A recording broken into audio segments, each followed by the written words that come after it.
महिला दिदीबहिनी भनेको आउनु भयो के हो त सपिङ गर्न निस्क्यो 2 लाखको बित्तोले त केही पनि आउँदैन हो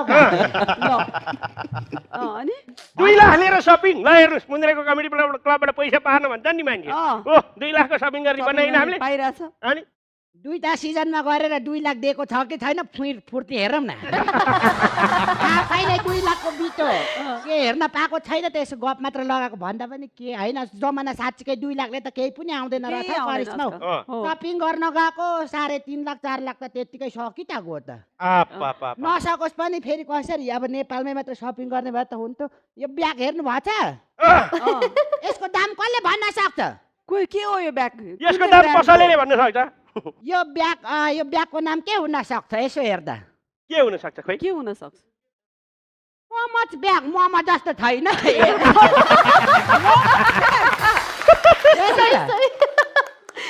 यो दुबईबाट किनेको 3 लाखको के यसको सायद मुजा मुजा निकालेर महँगो पर्यो होला भन्छु के अनि यो एकदमै 3 लाखको त अब ब्याग मात्र भिरेको छु होइन के गर्नु यसो मेरो ब्युटी पार्लर छ होइन अनि यसो पार्लरको लागि सामानहरू किनेर आएको नि बस्न पाउँछ पाइन्छ नि किन नपाउने गेस्टहरू पनि आउनु भएर छ नजिकै बस्दा हुन्छ के साह्रो तातारा राख्या तपाईको लागि ठाउँ छोड्दिएको होली खेल्दा त यतिकै सँगसँगै हुनु अब होलीमा सँगसँगै हुनुभयो अब त्यसै पनि भोलि सँगसँगै हुनुहुन्छ के फरक पर्छ अहिले त के दलिन्छ र के लाग्छ र रङ पनि लाग्दैन सँगसँगै बस्दा हुन्छ त सर मतलब म त्यता अब छेउमा बस्न मिल्थ्यो नि त कुराकानी गर्नलाई भनेर नि हुन्छ हुन्छ अनि आरामै हुनुहुन्छ एकदमै ठिक छु तपाईलाई कस्तो छ I'm fine, okay, always, yeah, good. अनि हजुरहरूको एकदमै होइन न्युजतिर हेर्थे एकदमै शुभ शुभ खबर अनि अझै अर्को शुभ खबरहरू सुन्न आतुर छ अब हुनु त के ल परे होइन 2 जनाको यो फुलन्दी काम पनि सके त्यो के हो के हो उहाँहरुलाई सोध्नु तपाईले कसरी थाहा पाउनुभयो चाहिने कुरा पो गर्नुपर्छ कामसँगै गर्नु भएको हो अब उहाँहरु अहिले सहकार्य गर्नुहुन्छ जोडी हो अनि ल पनि परे भन्छ त अनि कसले भन्यो खोज्नु पर्यो ल न्युजमा हेरे होइन खुलेर आफ्नो तारिफ गरे भन्दै थियो त्यो न्युजहरुमा हेरेको के मैले अनि 2 जनाको चाहिँ माया एकदमै झाङ्गिँदै छ भन्दै थियो बर पिपल भन्दा ठुलो झाङ माया पेरको चाहिँ झाङ्गिँदै जाँदैछ भन्नुभयो अनि त्यसै भने त यही हो चानस होइन मुन्द्रे कमेडी क्लबमा आउने अब सेलिब्रेटीहरूको बिहेमा त अब मलाई बोलाउँदैन तपाईहरुको बिहे हुँदैछ भने मलाई बोलाउनु भनेर के फेरि खाना नपाएको किन बोलाइ माग्दै छ भने तपाईको चाहिँ म बेहुली बनाइदिनको लागि के मेकअप गरिदिन्छु भनेर हुन्छ ल अब म यस्तो गर्छु अब उहाँको र मेरो त थाहा छैन हैन अब मेरो बिहे चाँडै भयो भने चाहिँ उहाँलाई नै चिना देखाएर कहिले साइड जुट्छ अनि म बोलाउँछु तर उहाँको त थाहा छैन भने त रुन आत्नु हाँसिरा मान्छेले तर उहाँ भित्र होइन बाहिर देखावटी चिन्ता गरौँ भने भित्र चाहिँ ढुक्क हुनु त किनकि शास्त्रमा मेरै लेख्या छ त म किन यो कन्फिडेन्स चाहिँ उहाँमा मैले देखेँ अहिले भर्खर देख्नु भएको जति बोले पनि शास्त्रमा त घुमिफिरी मेरै हो एउटा पनि फेरि फुलन्जीको आमा जस्तो धेरै पुतला जलायो भने धेरै फोटो खिच्यो भने आयु बढ्छ भन्छ नि कुनै नराम्रो सपना देख्यो भने त्यो राम्रो हुन्छ भन्छ कुनै यो हल्ला राम्रो पनि हुन सक्छ होइन अहिलेलाई हल्लै छ भाइ त्यसले यस्तो राम्रो क्युट जोडी पाउँदा हामीलाई के चाहियो होइन इन्डस्ट्री खुसी 2 जनाको त के कुरा गर्नु परिवार खुसी यति राम्रो ज्वाइँ पाउने नितुको घरपतिको खुसी यति राम्रो बुहारी पाउँदा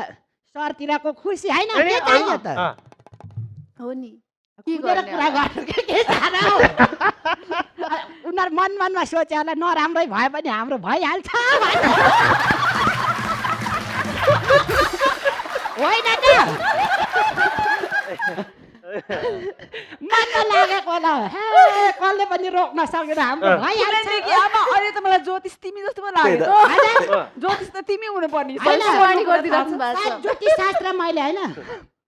सायद ज्योतिषै भएको भए होइन उहाँले हात हेरेर पत्ता लगाइदिनु म खुट्टै हेरेर पत्ता लगाइदिन्थेँ तर छोडिदिउँ मेरो शास्त्र नभए पनि मेरो चाहिँ चाहना क्या यति राम्रो साँच्चीकै हो भने कहिले नछुटोस् अनि बिहेमा चाहिँ मलाई बोलाउनु मलाई राम्री म तपाईँलाई बनाइदिन्छु फेरि मेरो चाहिँ ट्रेनिङ पनि हुन्छ नि अर्ग्यानिक पार्लर सम्बन्धी होइन मैले कहिले पनि अर्ग्यानिकमा के हुन्छ अर्ग्यानिक पार्लरमा पार्लरमा अँ। यस्तो ब्युटिसियनलाई सबै थाहा हुन्छ अँ। यस्तो कालो मान्छेलाई गोरो बनाउन निकै गाह्रो हुन्छ र अर्को कुरा मैले होइन अब सामानहरू पनि ल्याएको छु के तपाईँको बिहेको लागि तपाईँलाई बेहुली बनाउनु हेर्न आतुर छैन त म चाहिँ घरमै थुक्का यो पुच्छर अर्के छ म चाहिँ यो कपालहरू कर्ली बनाउने त त्यो पार्लर जानु त भैँसीकै पुच्छरमा सिक्या हो के त्यो यो भैँसीकै कपाल हो कि क्या हजुरको पनि त भैँसीको पुच्छरको कलरसँग मिल्छ त सेम अनि म त घरमै अर्ग्यानिक त सिकेको पार्लर सम्बन्धी होइन थुप्रै अब तपाईँलाई कस्तो लुक्समा हेर्न मन छ उहाँलाई म त्यस्तै बनाइदिन्छु चिन्ता नलिनु ऊ नेचुरल ब्युटी हो उसलाई मेकअपै चाहिँदैन अनि हजुर नेचुरल ब्युटी नेचुरल ब्युटीहरू हेरेको छु 2 घन्टा धसेपछि त मनी नेचुरल नेचुरल हो सबै नेचुरल सदाबार भन्छन् होइन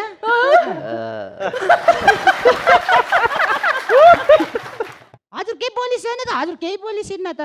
म त अब ज्योतिष पनि उहाँ भइहाल्नु भयो सबै मनको कुरादेखि लिएर सबै भनिदिइहाल्नु भयो जिन्दगी राम्रै चल्दै छैन जिन्दगी राम्रो चल्दैछ नचलोस् पनि कसरी इन्डिया घुम्न पाएछ ताजमहलमा गएर फोटो खिच्न पाछ कहाँ रे ताजमहल ताजमहलले नि बिचरा ऊ जेलस भयो होला नि यति अनि अब के छ भने अर्को कुरामा जान लागेको म निस्किन्छु होइन जाँदा चाहिँ हरिहर सरलाई चाहिँ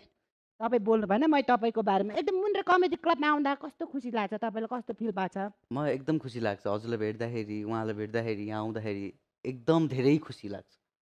खुसी पनि नहोस् पनि कसरी सुरुमा आउँदा film promotion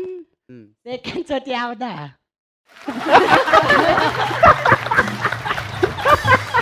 programme promotion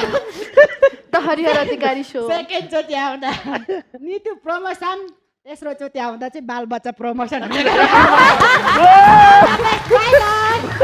thank you so much thank you nice to meet you अरे बाफ्रे बाई अध्यक्षज्यू यति भएपछि आजको जागिर पाक्यो त ओ रन्जेका मलाई